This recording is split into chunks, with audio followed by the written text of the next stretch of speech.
കേരളത്തിലൊരു വിജയനെ ഇറക്കി വിട്ടപ്പോൾ തമിഴ്നാട്ടിലൊരു വിജയനെ കയറ്റി വിട്ടില്ലേ ജനങ്ങൾ. സിനിമാ സ്റ്റൈലിൽ തന്നെ ഭരണം തുടങ്ങിക്കഴിഞ്ഞു. അദ്ദേഹത്തിൻ്റെ സിനിമകളിൽ എങ്ങനെയാണോ കാണിക്കുന്നത്, വലിയ വീരപുരുഷനൊക്കെ ആയിട്ടാണ്, പിന്നെ സമൂഹത്തെ നന്നാക്കുന്ന ഒരാളൊക്കെ ആയിട്ടാണ്. അതുപോലെ തന്നെ തുടക്കം തന്നെ ഗംഭീരമായി എന്ന് തോന്നുന്നു. തമിഴ്നാട്ടിൽ 717 മദ്യശാലകൾ അടച്ചുപൂട്ടാനാണ് തീരുമാനം. സമൂഹത്തിൽ ദോഷകരമായി നിൽക്കുന്ന രീതിയിലുള്ള മദ്യശാലകൾ, അതായത് സ്കൂളുകളുടെ അടുത്തുള്ളത്, ആശുപത്രികളുടെ അടുത്തുള്ളത്, അങ്ങനെ സമൂഹത്തിൽ പ്രധാനപ്പെട്ട സ്ഥാപനങ്ങളുടെ അടുത്ത് പ്രവർത്തിക്കുന്ന മദ്യശാലകളാണ് അടച്ചുപൂട്ടാൻ തീരുമാനിച്ചിരിക്കുന്നത്. മദ്യപന്മാരെ കൊണ്ട് സ്ത്രീകൾക്കും ഉപദ്രവമാണ്. അതുകൊണ്ടാണ് കൂടുതലും ഇത്തരത്തിൽ മദ്യശാലകൾ അടച്ചുപൂട്ടാൻ തീരുമാനിച്ചിരിക്കുന്നത്. സ്ത്രീ സുരക്ഷ ഉറപ്പാക്കുക. ഇത് പറഞ്ഞ് പെട്ടെന്ന് എനിക്ക് അദ്ദേഹത്തിൻ്റെ കുടുംബത്തെയാണ് ഓർമ്മ വന്നത്. അദ്ദേഹത്തിൻ്റെ കുടുംബത്തിൽ ഭാര്യ ഉണ്ടായിരുന്നു, അതൊരു സ്ത്രീയായിരുന്നു. മകളുണ്ടായിരുന്നു, അതൊരു സ്ത്രീയാണ്. ഒരു ഭർത്താവിൻ്റെ സംരക്ഷണം കിട്ടേണ്ട, ഒരച്ഛൻ്റെ സംരക്ഷണം കിട്ടേണ്ട സ്ത്രീകളായിരുന്നു അവർ രണ്ടുപേരും. അദ്ദേഹം അവരെ എന്താ മറന്നുപോയോ? അദ്ദേഹത്തിൻ്റെ ഭാര്യ അദ്ദേഹത്തിൻ്റെ അവിഹിത ബന്ധം ആരോപിച്ച് ചെങ്കൽപ്പേട്ട് കുടുംബ കോടതിയിൽ ഡൈവേഴ്സിന് ഇപ്പോൾ അപേക്ഷിച്ചിരിക്കുകയാണ്. സ്ത്രീ സുരക്ഷ കൂടിയതുകൊണ്ടാണോ, ഉറപ്പാക്കിയതുകൊണ്ടാണോ എന്തോ മറ്റുള്ള സ്ത്രീയെ ചേർത്ത് പിടിച്ച് അവിഹിത ബന്ധം എന്ന ഒരു രീതിയിലേക്ക് പോയത്. അവർക്കാണോ ഇദ്ദേഹം സുരക്ഷ നൽകുന്നത്? മിക്കവർക്കുമുള്ള ചോദ്യം തന്നെയാണ് എനിക്ക് ചോദിക്കാനുള്ളൂ. സ്വന്തം കുടുംബം നോക്കാൻ കഴിയാത്ത ആൾ എങ്ങനെ ഒരു നാട് നോക്കും, നന്നാക്കും, നാട്ടിലെ ജനങ്ങളെ നോക്കും, സ്നേഹിക്കും? ഇതൊക്കെയോ വീഡിയോയിൽ കണ്ടു. അദ്ദേഹമല്ല ഭാര്യയും മക്കളെയും വേണ്ടാന്ന് വെച്ചത്, അദ്ദേഹത്തിൻ്റെ ഭാര്യയാണ് ഡൈവേഴ്സിന് അപ്ലൈ ചെയ്തിരിക്കുന്നതെന്നാണ്. കാരണം അത് അദ്ദേഹത്തിൻ്റെ കയ്യിലിരിപ്പ് തന്നെ. അവിഹിത ബന്ധം ആരോപിക്കുന്ന ആ സ്ത്രീ ഈ ഭാര്യയെ ഉപദ്രവിക്കുക എന്നൊക്കെ പറയാനായിട്ടപ്പോൾ അദ്ദേഹം ചെയ്തു എന്ന് പറയപ്പെടുന്നത്. ഉപദ്രവത്തിൻ്റെ വക്കിൽ വരെ എത്തി. രണ്ടുപേരും ഒരു വീട്ടിലാണ് താമസിച്ചെങ്കിലും അകന്നാണ് കഴിഞ്ഞുകൊണ്ടിരുന്നത്. 27 വർഷത്തെ വിവാഹ ജീവിതത്തിന് ശേഷമാണ് അവർ വേർപിരിയാൻ തീരുമാനിച്ചത്. സംഗീത അദ്ദേഹത്തിനാണെങ്കിൽ 52 വയസ്സായി, മക്കളൊക്കെയാണ് പ്രായവുമായി.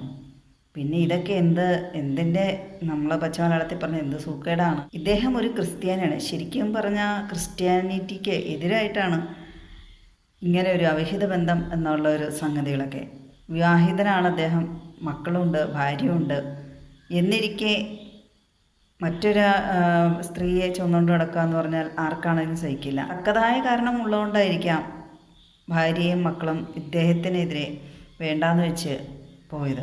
അദ്ദേഹം കോടികൾ അതിന് ജീവനാംശം നൽകാൻ തീരുമാനിച്ചിട്ടുണ്ടെന്നാണ്. എത്ര കോടികൾ കൊടുത്താലും രക്തബന്ധങ്ങളാണ്, തേച്ചാലും മാച്ചാലും പോവില്ല. ഒരാൾക്ക് ഇഷ്ടമല്ല, അവർക്ക് വേറൊരു ഇഷ്ടത്തിനാണ് ജീവിക്കാൻ ആഗ്രഹിക്കുന്നെങ്കിൽ അതുപോലെ നടക്കട്ടെ, അവരുടെ ഇഷ്ടം പോലെ അവർ ജീവിക്കട്ടെ എന്നാണ്. അങ്ങനെ പല കാരണങ്ങൾ ചൂണ്ടിക്കാണിച്ചാണ് അവർ ഡൈവേഴ്സിന് കൊടുത്തിരിക്കുന്നത്. മക്കൾ രണ്ടുപേരും നിലകൊള്ളുന്നതും അമ്മയ്ക്കൊപ്പം തന്നെയാണ്.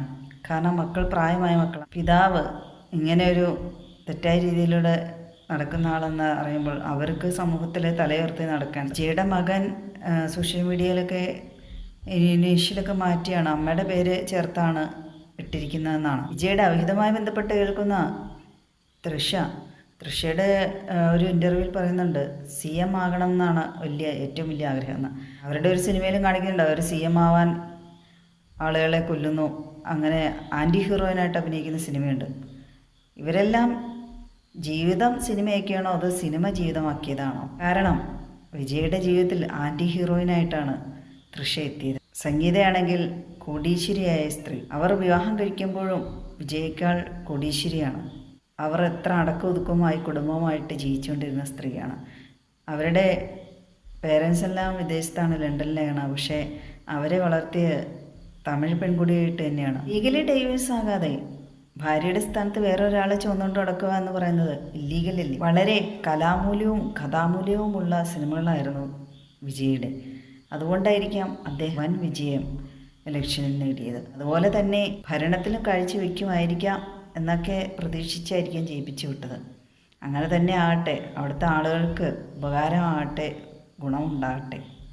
ഒരുപക്ഷെ വിജയ് അങ്ങോട്ട് ഡൈവേഴ്സിന് അപേക്ഷിക്കാനൊക്കെ നോക്കിക്കൊണ്ടിരുന്ന സംഗീതയും മക്കളും നരകിച്ച് ചിലപ്പോൾ ജീവിക്കാൻ പറ്റില്ലാത്തൊരു അവസ്ഥയിലേക്ക് മാറിപ്പോയാനായിരിക്കും. ഏതായാലും അവരെടുത്ത് നല്ലൊരു തീരുമാനം തന്നെ. ഒരുപക്ഷെ വിജയ് രാഷ്ട്രീയത്തിൽ തിളങ്ങുമായിരിക്കാം. അദ്ദേഹം നിർധനരക്കൊക്കെ ഒത്തിരി സഹായിക്കുന്ന ആളാണ്.